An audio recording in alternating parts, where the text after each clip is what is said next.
Alright, I'm here talking about some NFL news. We're right into it here. So, a few days ago, when Chase wide receiver Kadarius Toney that was coming off the worst game of his career, he took a shot at the Giants following their 40-0 loss to the Cowboys and said, "No, don't get quiet now."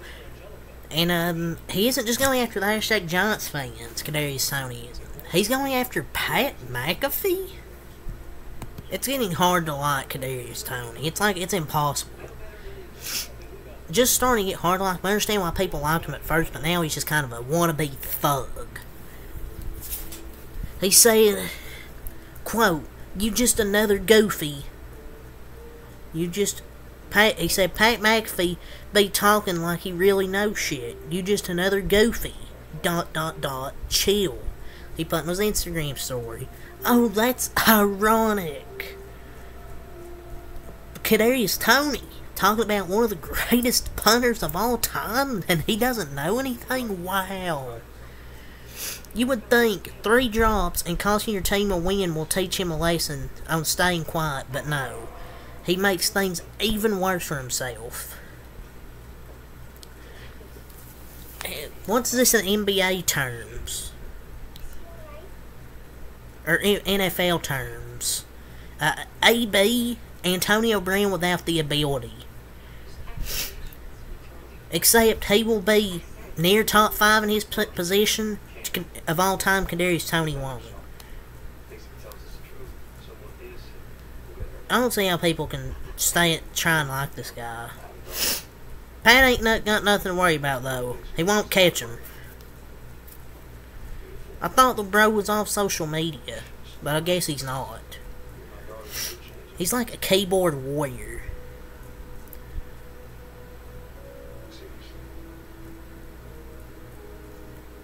Dude, Kadarius Toney just needs to stay off social media. You would think, with what happened against the Lions, where he cost them the game, would keep off social media. Nope. Doesn't surprise me, though.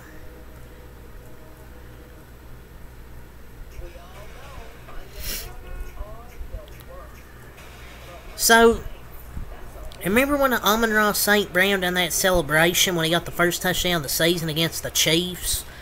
So, this is unreal. Literally the Key and Peele skit coming to life. Hashtag Lions wide receiver Amon-Ra St. Brown says the NFL official counted the amount of pumps he made during the TD celebration versus the hashtag Chiefs. And he was told, quote, "One more pump and they'll throw the flag."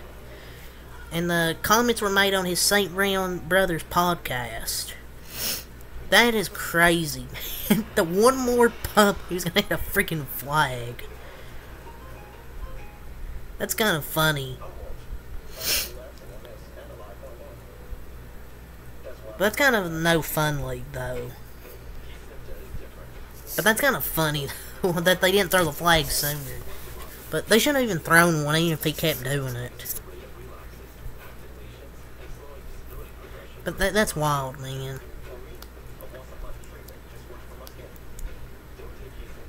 So, the top 6 cornerbacks in the NFL, according to Bill Stephon Diggs, take this with a grain of salt. He didn't really rank them specifically. Obviously, he had Trayvon up there because that's his brother. Obviously, he's going to have Trayvon because that's his brother, so. I don't know if it's really family over everything. Trayvon Diggs is pretty good. And I don't think he just left off this list intentionally. He just torched him. 10 catches, 102 to touchdown.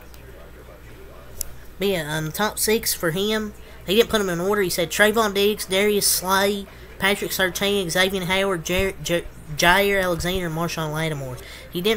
Diggs didn't specifically rank them, but this is the order he presented the names via Von Miller podcast. So, these are his top 6 cornerbacks in the NFL. There's so many good talented quarterbacks, it's hard to argue who you put in top 5, 10, whatever rankings you do.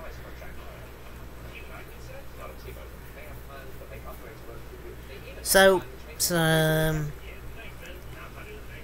this is great news. A Cardinals first-round pick, offensive tackle Paris Johnson, decided to honor his late Ohio State teammate Dwayne Haskins multiple times this season after Haskins tragically passed at age 24.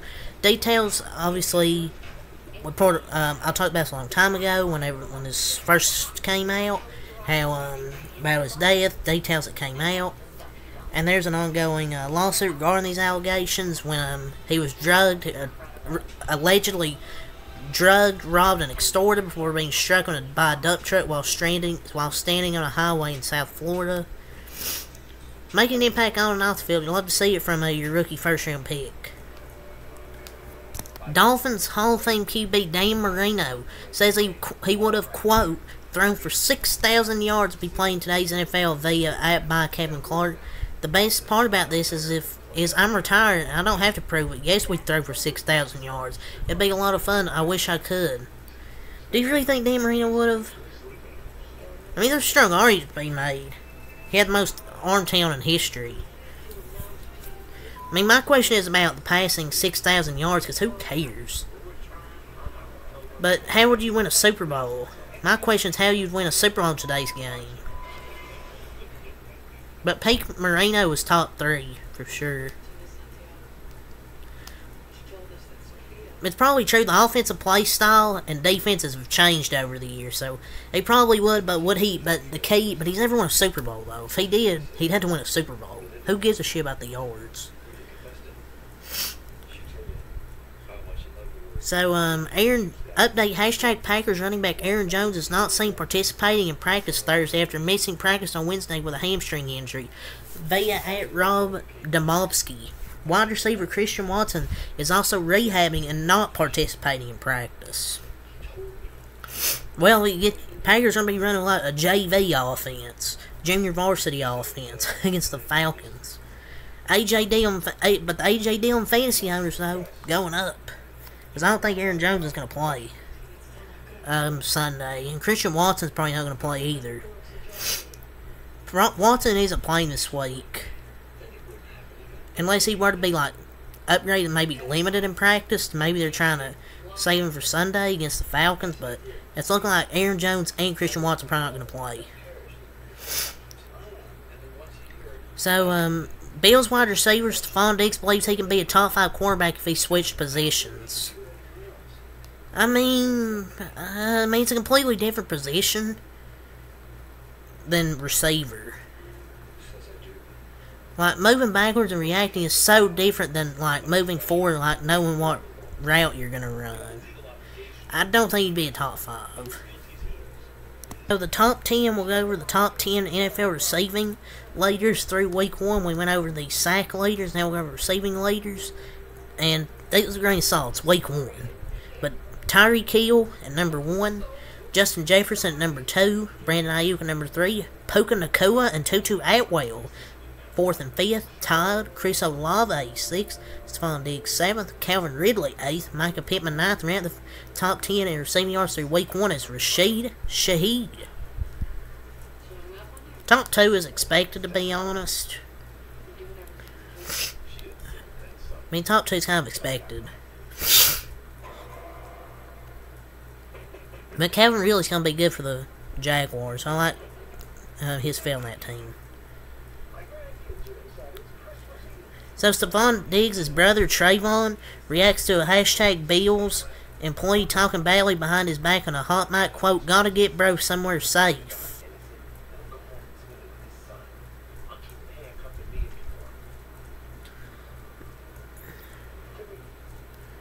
I mean, I just kind of said what I had to say. Kind of said what I said about yesterday's video about the reporter, the hot mic incident. Which is kind of just joking around.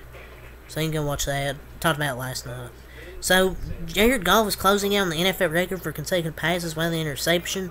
And he talked about today, he said, Lions QB, Jared Goff says that record for consecutive passes without an interception isn't on his mind. He said, quote, "It's really not," Goff said. "But if I'm taking care of the ball, we usually win games, so I've got to keep doing that." Goff is 44 passes away from the all-time record and 40 passes away from passing Tom Brady for second place of 399. The only QBs to go 10 straight starts without throwing an interception and since at least 1950. Jared Goff, 2022 to 23 and going. Derek Carr in 2018, Tom Brady in 2010, Bart Starr in 1964 to 65, and Milt Plum 1959 to 60. I hope he gets it, and this isn't going to be a jinx. that he actually does get this.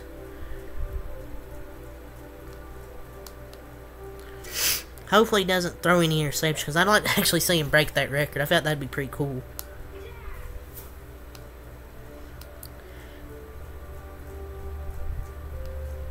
So, but there was a video after the Lions beat the Chiefs, and he said C.J. Gardner-Johnson, the new safety, said it ain't the same Detroit. It ain't the same Detroit. It is not a motherfucking fire drill. So, Lions safety C.J. Gardner-Johnson urges Lions fans to wear blue ski masks to games this season. Quote, from what I've seen, we probably got the most ruthless fans in the game. From talking crap, they feed off of us. They yelled the loudest last week, and that was a home game for KC. You're going to see on Sunday blue ski mask everywhere. Quote, what Coach Brad say? We villains, right? It's part of us. It's just the culture. I'm changing. Changing it. And that's crazy, man. The Lions coaching staff seen this will be like. They'll probably be like that. That's crazy. Blue ski masks? I mean, that'd be, I guess that's fun. But encouraging people from Detroit to wear ski masks. That's pretty interesting. But I guess they're the Bloods.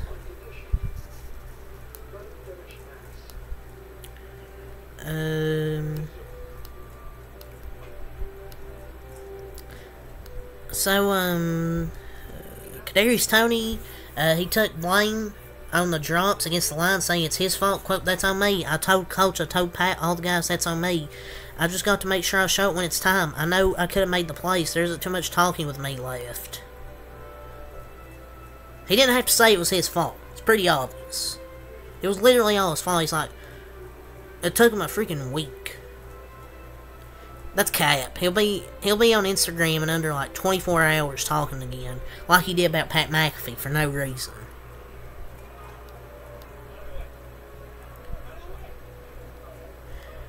So, another update following the Jim Trotter suing the NFL over his termination from the NFL Network. And in his lawsuit, NFL reporter Jim Trotter claims the league wanted to resume the Damar Hamlin #Bills-Bengals game last season after a, quote, 5-minute warm-up period. The league says the league has denied those allegations, and Trotter says that the NFL directed him to, quote, stand down when he wanted to look into it. Can't even imagine players' mentality if they had to resume a full game after that. Maybe this is true. I mean, that's probably, I don't know if they were going to, though. They announced the game was going to resume during the live broadcast. Burrow even started warming up. But they eventually canceled that game last year when that happened. Maybe this was true and the league all it cared about money was getting him off the field, get a hospital, whatever. But I don't know. Maybe this is true. I don't know. So, an update following some more injuries for the Steelers. Another injury for the Steelers. Wide receiver Deontay Johnson is expected to be sidelined a quote, few weeks due to a hamstring injury. They already lost defensive lineman Cam Hayward for a while as well. A hamstring injury now for Deontay Johnson. He's going to miss a few weeks. They're dropping like freaking flies. And the Steelers defensive lineman Cam Hayward is expected to miss about 8 weeks with his groin injury per Ian Rappaport and Mike Garofalo. That's a huge loss to the defensive line. It might be a long year for that defensive line without Cam Hayward. So, the Cowboys bench was mic'd up for the Giants game. DeMarcus Lawrence said, let's make these motherfuckers quit before halftime. And they did, basically. And he said, hey, you get a sack, everybody gets a sack. So, after Bills QB Josh Allen admitted to blaming himself for the loss, Bills wide receiver Stephon Diggs was telling Josh Allen to, quote, be smart during the Jets game, and he had 4 turnovers in this game. He didn't listen. I mean, he wasn't wrong. He told him to be smart, and he wasn't. That's really all to say for the NFL news. That's all for it, so until next time, have a lot. Peace.